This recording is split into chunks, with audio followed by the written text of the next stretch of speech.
हरे कृष्णा। आप सबको अपूर्व गोपिका का दंडवत प्रणाम। आज की कथा है राम जी पर। ये घटना 1880 में घटी थी। अक्टूबर नवंबर का महीना था। दशहरा आने वाला था। तो उन दिनों रामलीला का बहुत महत्व था। साल भर लोग इंतज़ार करते थे इस समय का। और गांव-गांव, नगर-नगर रामलीला होती थी और लोग बड़े सद्भाव और श्रद्धा से ये रंगमंच पे रामलीला होती देखते थे। गांव था तुलसी गांव, जो बनारस के पास था। जो टोली रामलीला करने गई थी उसमें करीब 20 से 22 लोग थे। उन लोगों ने उस गांव में एक घर में एक कमरा किराए पे लिया और वहाँ रहते थे। अपना ही खाना पीना बनाते थे और वहीं पे रिहर्सल होता था। इस मंडली के मालिक थे करीब 45-46 साल के पंडित कृपाराम दुबे, जो रामलीला को डायरेक्ट भी करते थे और पूरा लिखते भी थे और रामायण की चौपाइयाँ भी गाते थे जब रामलीला हो रही होती थी। उनके एक सहायक डायरेक्टर थे, असिस्टेंट डायरेक्टर करीब 35-36 साल के फौजदार शर्मा, जिनकी ड्यूटी थी सारा रंगमंच का अरेंजमेंट देखना और सारी तरह की चीज़ें अरेंज करना, कि जैसे धनुष, बाण, कलाकारों के वस्त्र, मेकअप, मुकुट आदि का ध्यान वो रखते थे। परंतु फौजदार शर्मा बड़े कर्कश स्वभाव के व्यक्ति थे। उन्हें गुस्सा बहुत जल्दी आता था और थोड़ा कड़वा भी बोल जाते थे। एक दिन जब रिहर्सल हो रहा था, तो वो कृपा राम दुबे ने फौजदार से कहा कि सुनो, कल हम सीता स्वयंवर कर रहे हैं और धनुष का अरेंजमेंट करना है, क्योंकि उससे पहले राम जी धनुष तोड़ेंगे। कुछ समय से मैं देख रहा हूँ कि जो 17 साल का बालक है जो राम का किरदार कर रहा है, इसको धनुष उठाने में थोड़ी मुश्किल होती है, थोड़ा इसे धनुष सख्त भी लगता है। तो ये बात फौजदार को बहुत बुरी लग जाती है, उसे बहुत बेइज्जती महसूस होती है। तो वो 2-4 कड़वी बातें कह देता है। धीरे धीरे कहा सुनी हो जाती है और कृपा राम दुबे फौजदार को बहुत खरी खोटी सुनाते हैं। फौजदार को बहुत अपमान लगता है सबके सामने और वो उन्हें सबक सिखाने का सोचता है। वो सोचता है कि कल की रामलीला को मैं इनका हंसी का पात्र बना दूंगा। लोग ये भूल जाते हैं कि जब भी कोई ऐसे प्रसंग चल रहे होते हैं, उसमें इंसान का कोई रोल नहीं होता, उसमें भगवान स्वयं खड़े होते हैं, तभी ये लीलाएं चल रही होती हैं। उनके हुक्म से ही लीलाएं चल रही होती हैं। खैर, फौजदार ने मन ही मन एक प्लान बनाया और जिस घर में वो ठहरा हुआ था, उसने उन्हें कहा, उनसे एक काम का बहाना लेकर लोहे की सरिया मंगा ली, एक अच्छी खासी रॉड। उसको लेकर वो पास वाले गांव में गया और एक उसे लोहार मिला, जिससे उसने उस रॉड को पूरा धनुष की शेप में बनवा लिया। अब उसको लेकर गया और उसको रंगीन कागज से बहुत अच्छे से सजा दिया, जिससे देखकर ये लग रहा था ये हल्की फुल्का धनुष है। मे भी अंदर गत्ता होगा और ऊपर कार्डबोर्ड होगा और ऊपर रंगीन कपड़े से सजा दिया। आया अपने घर, चुपचाप उसने कमरे में छुपा के रख दिया। अगले दिन जब राम लीला का स्टेज लगा, तो उसने बड़ी ही चालाकी से टेबल के ऊपर जहाँ ये लीला होनी थी वहाँ पे धनुष रख दिया। सब कुछ ठीक चल रहा था। सीन ऐसा चला कि सब राजा आते हैं, धनुष उठाने की कोशिश करते हैं और हंसी का पात्र बन जाते हैं। रावण आता है तो उस पे तो पब्लिक बहुत जोर जोर से हंसती है और रावण नहीं उठा पाता। फिर रामचंद्र आते हैं और पब्लिक में सन्नाटा होता है। सब बड़े मंत्रमुग्ध भाव से प्यार से स्टेज पे देखने लगते हैं। राम बना हुआ वो लड़का जैसे ही धनुष उठाता है, उसको मन ही मन लगता है कि अरे ये क्या, आज धनुष इतना महंगा, इतना भारी कैसे है, क्या हो गया है।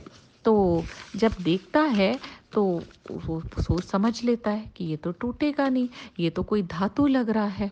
वो बड़ी दयामय नज़रों से कृपा राम दुबे की तरफ देखता है, जो साइड में बैठे हुए हारमोनियम बजा रहे थे और सीन के मुताबिक रामायण की चौपाइयाँ गा रहे थे। दोनों की नज़रें मिलती हैं और कृपा राम दुबे समझ जाते हैं कि कोई गड़बड़ है धनुष में, जो ये कर नहीं पा रहा। अब इतना वक्त भी नहीं था कि पर्दा कर दिया जाए, क्योंकि पब्लिक बिल्कुल ध्यान से देख रही है और मन ही मन सोच रहे हैं, हे राम, हे श्री राम, आज तो आपको लाज रखनी पड़ेगी।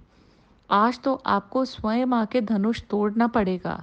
लाज रखो हरि, लाज रखो, लाज रखो हरि, लाज रखो। आज आपकी परीक्षा है, आज भक्त की परीक्षा नहीं है। आज परीक्षा देने आपको आना पड़ेगा राम। आप उतरो इस धरती पे और स्वयं अपनी सीता के स्वयंवर में आके ये धनुष तोड़ो। हे राम, जय श्री राम। राम राम श्री राजा राम, राम राम श्री सीता राम, राम राम श्री राजा राम, राम राम श्री सीता राम, राम राम श्री राजा राम, राम राम श्री सीता राम। गाते चले जा रहे हैं। सारंगी की धुन भी तेज हो गई। तबलची समझ गया कि कुछ कहीं टेंशन है। उसने अपनी ढोल की थाप बहुत तेज कर दी। करताल मंजीरा ऊंचा ऊंचा बजने लगे। कृपाराम दुबे ने अपनी आंखें बंद कर ली और भाव में वो राम के चरणों तक चले गए। चरणों को पकड़ के बोले, राम राम पधारो राम, और अपनी रौ में बोलते चले गए। श्री राम ने धनुष उठाया, धागा लगाया और धागे को तोड़ दिया। और अनानासी रामायण की चौपाई गाने लगे। लेत चढ़ावत खेचत गाड़े, काहू न लखा देख सबू थाड़े। तेहि छन राम मध्य धनु तोरा, भरे भुवन धुनि घोर कठोरा। भरे भुवन धुनि घोर कठोरा। प्रेम मुदित मन से बोलो राम राम राम, श्री राम राम राम। और एकदम धनुष की टंकार हुई। मानो उस टंकार से सारा हॉल थर्रा गया। दर्शकों की तालियां बज उठी। भगवान भाव भाव दर्शक भाव विभोर हो गए। जय श्री राम के नारे लगने लगे। जब कृपाराम दुबे ने आंखें खोली तो देखा राम जी धनुष तोड़ चुके हैं और सीता स्वयंवर करने आ रही है। अगले दिन वो मकान मालिक और कृपाराम शर्मा घंटों फूट फूट के रोते रहे कि क्या हम इस लायक थे, राम ने कैसी कृपा की, राम ने स्वयं आके धनुष तोड़ दिया, ऐसा असंभव को संभव कर डाला। ओ मेरे राम जय श्री राम, ओ मेरे राम जय श्री राम। उस मकान मालिक को बहुत पछतावा हो रहा था। बोला, महाराज देखो, मैं जाने अनजान में इस पाप का भागीदार बना और वो अंत समय तक उन्हें इस बात का मलाल रहा। ना जाने कितने उन्होंने रामायण कर डाली, कितने नैवेद्य, कितने हवन पूजन कथाएं घर में करार डाली, और उसके बाद फौजदार कभी भी किसी को नहीं दिखा। तो क्या अगर सच्चे मन से इस कलयुग में भी हम भगवान को पुकारें तो भगवान आते हैं। ये केवल त्रेता और द्वापर युगों की बातें नहीं है लोगों।